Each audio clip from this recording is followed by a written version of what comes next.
Hi అండి, good evening అందరికీ. ఎక్కడున్నా ఏం చేస్తున్నా అనుకుంటున్నారా? అక్క పచ్చడి పెట్టమని అడిగిండే, అయితే పెడదామని వెళ్ళిన అక్క వాళ్ళ ఇంటికి వెళ్ళినాము. ఈరోజంతా ఇంకా అక్కడే సరిపోయింది.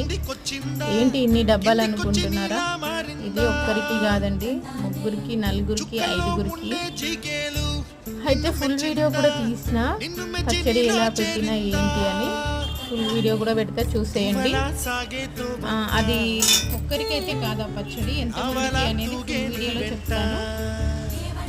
ఓకేనా? మరి టమాటా పచ్చడి అంటే పెట్టడం తెలుసు, కొంచెం కొలతలు కొంచెం చేంజ్ అంటే తెలుసుకొని పెడదామని చెప్పి యూట్యూబ్లో అయితే ఒక వీడియో చూసి, కొలతల కోసం అయితే ఒక వీడియో చూసి చేసిన. పెట్టడం అయితే ఇంతకుముందు చాలాసార్లు పెట్టిన టమాటా పచ్చడి బాగుంటుంది. ఓకే అండి, ఫుల్ వీడియో కూడా పెడతా, చూసి ఎలా ఉందో కామెంట్ చేయండి. Thank you.